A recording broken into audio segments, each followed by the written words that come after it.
guns or privately manufactured firearms. They become increasingly popular across the nation. They made headlines recently with the shooting death of United Healthcare CEO Brian Thomas. So a ghost gun, it's believed to have been used in that crime. That's according to New York police. We spoke with the ATF here in Ohio about the trends we're seeing statewide and nonprofit Brady United, a group focused on reducing gun violence. Brittany Harry has more.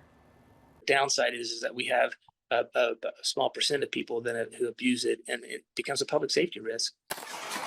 Ghost guns, or privately manufactured firearms, have become increasingly popular nationwide. In recent years, the ATF says part kits have become more accessible. Essentially, you could go online and buy all the components, have them shipped to your house, and build a firearm. So we decided to try it. I am online right now, seeing how quickly I can find a kit that includes parts to make a gun at home. It didn't take long at all. In fact, Special Agent in Charge Daryl McCormick says in as little as 30 minutes, a gun can be made. Of guns that are privately made, nearly 60% of them are pistols, McCormick says, followed by rifles that make up about 14%. Producing your own firearm, McCormick says, is legal. So it's legal for someone to build their own firearm. And what makes it illegal is if then you start engaging in the business of selling, those firearms to other people. Brady United, a national nonprofit organization focused on stopping gun violence, found that more than 19,000 ghost guns were recovered by law enforcement in 2021. During the pandemic, we really saw just an incredible spike in the sale of ghost guns and the recovery of ghost guns and crimes, in particular in communities that have historically been disproportionately impacted by trafficked firearms. McCormick says ghost guns are often used in crimes. The firearms aren't easily traceable by law enforcement because they are privately made, which makes them more attractive to criminals. If you use the firearm in a crime, and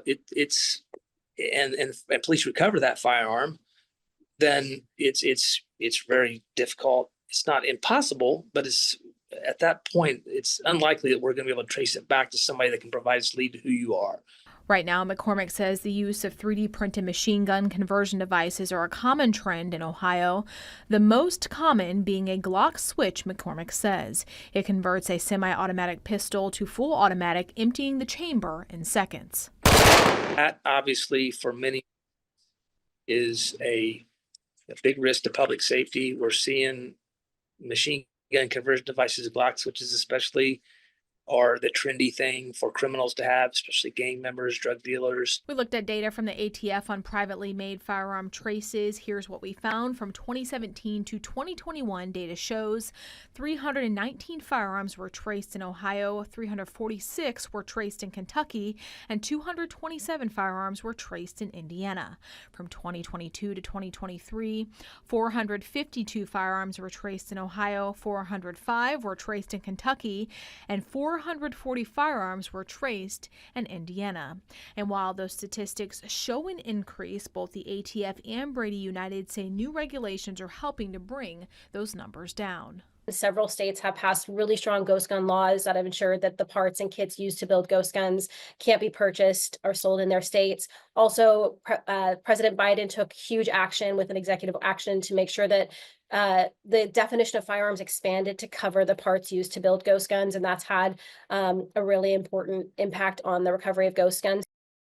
Again, that was Brittany Harry reporting. The Supreme Court currently weighing a decision on whether to require manufacturers of those firearm kits or parts to add a serial number to the products, as well as conduct background checks on potential buyers.